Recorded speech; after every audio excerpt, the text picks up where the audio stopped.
Renaissance, rebirth, rebuilding, utilize the youth may find truth that lies. All glory be to Jesus Christ. We're reading Matthew chapter 11. And it came to pass, when Jesus had made an end of commanding his 12 disciples, he departed thence to teach and to preach in their cities. Now when John had heard in the prison the works of Christ, he sent two of his disciples, and said unto him, Art thou he that should come, or do we look for another? Jesus answered and said unto them, Go, and show John again those things which ye do hear and see. The blind receive their sight, and the lame walk, the lepers are cleansed, and the deaf hear, the dead are raised, and the poor have the gospel preached to them. And the blessed is he whosoever shall not be offended in me. And as they departed, Jesus began to say unto the multitudes concerning John, What went ye out into the wilderness to see? A reed shaken by the wind? But what went ye out for to see? A man clothed in soft raiment. Behold, they that wear soft clothing are in kings' houses. But what went ye out for to see? A prophet? Yea, I say unto you, and more than a prophet. For this is he of whom it is written, Behold, I send my messenger before thy face, which shall prepare the way before thee. Verily I say unto you, among them that are born of women, there hath not risen a greater than John the Baptist. Notwithstanding, he that is least in the kingdom of heaven is greater than he. And from the days of John the Baptist until now, the kingdom of heaven suffered violence, and the violent take it by force. For all the prophets and the law prophesied until John, and if ye receive it, this is Elias, which was for to come. He that hath ears to hear, let him hear.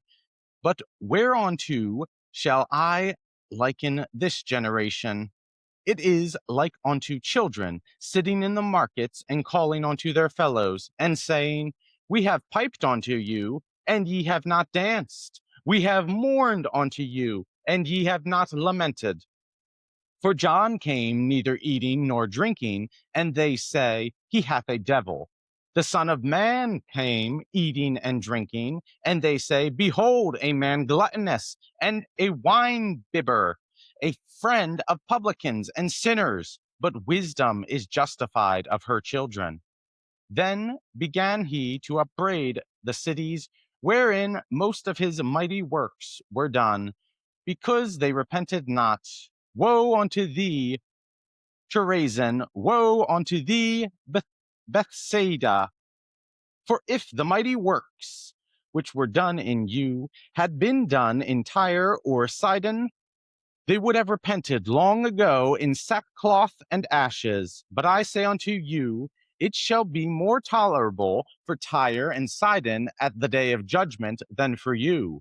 And thou, Capernaum, which art exalted unto heaven, shalt be brought down to hell. For if the mighty works which have been done in thee had been done in Sodom, it would have remained until this day. But I say unto you, that it shall be more tolerable for the land of Sodom in the day of judgment than for thee.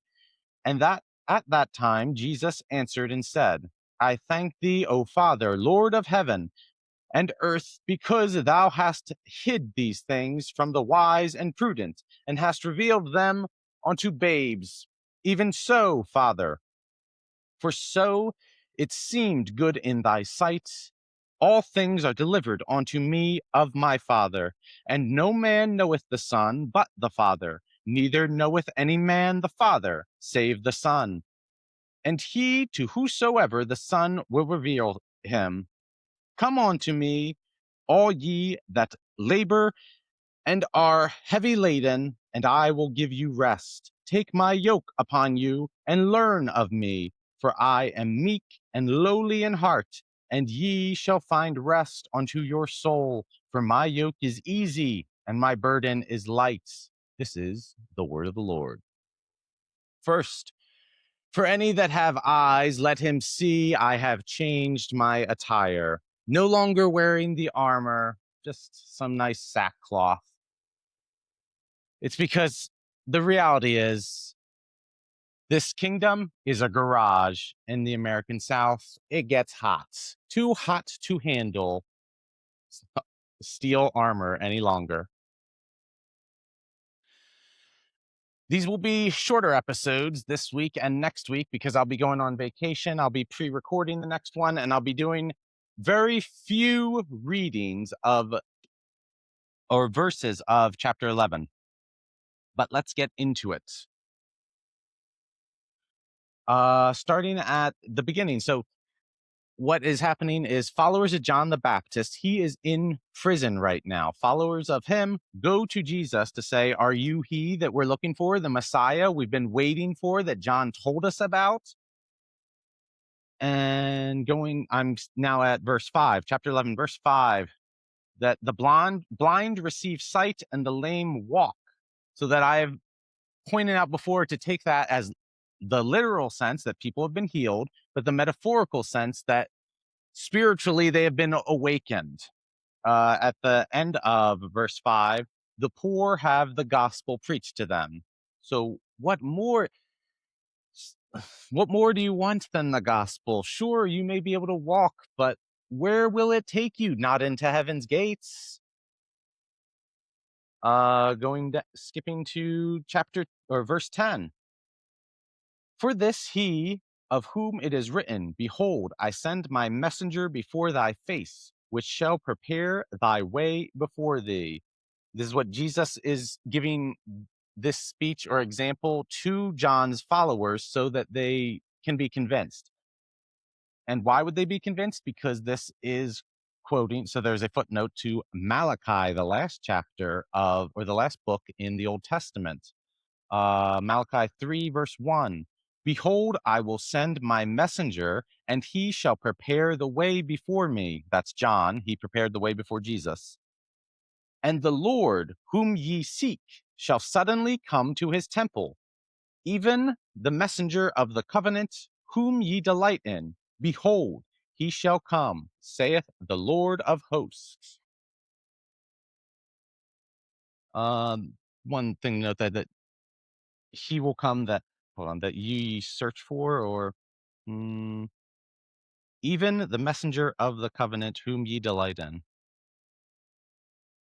Jesus is the messenger that ye delight in.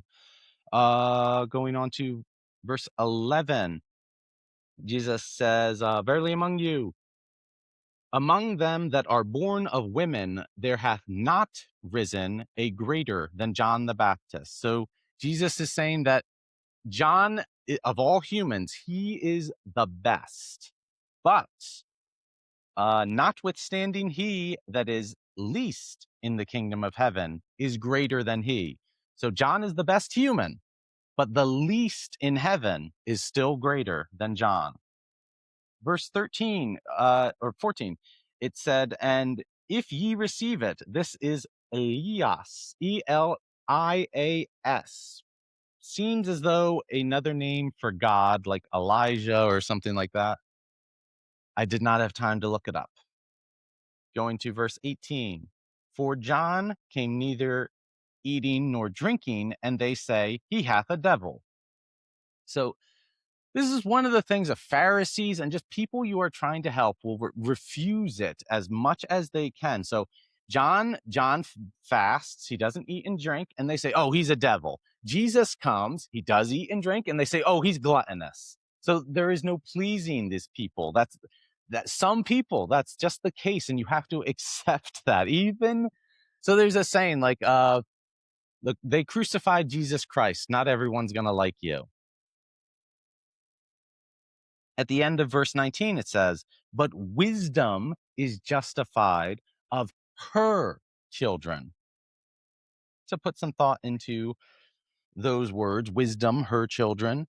Verse 20, then he began to upbraid the city. Upbraid, B-R-A-I-D. Did not know what that word meant, so I looked it up in Webster's dictionary. Upbraid. To criticize, reproach, or scold severely. So he's scolding the cities, saying how sinful they are, but also that they would not repent. That even Sodom and Gomorrah, destroyed for being so sinful in the Old Testament, even if they had these things happen, which is Jesus coming down, healing people, performing miracles, they would have been saved. But these cities are still not saving themselves, I suppose, given that they've even met Jesus. So that's why he's upbraiding them. Skipping to verse 27, no man knoweth the Son but the Father. So there again is two forms of knowledge. There's the Jesus, God side, that no one gets to the Father except through the Son, but also the human knowledge side, that there is a relationship between Father and Son, that the Father cannot know the Son unless he is a father, and only the Father knows the Son in terms of the relationship between father and son. It's a one-to-one. Same with mother, daughter. But now at the coming to a close, verse 30, my yoke is easy and my burden is light. Well, this is one of the reasons we praise Jesus. He will endlessly forgive us and asks physically nothing of us. There is a footnote to 1 John chapter 5:3. So 1 John is different than the book of John, which comes after Luke, I believe. And 1 John, it seems as though it's a letter, and then there's going to be a 2 John. But the footnote says, 1 John 5:3, for this is the love of God, that we keep his commandments, and his commandments are not grievous. Not grievous. Go with God.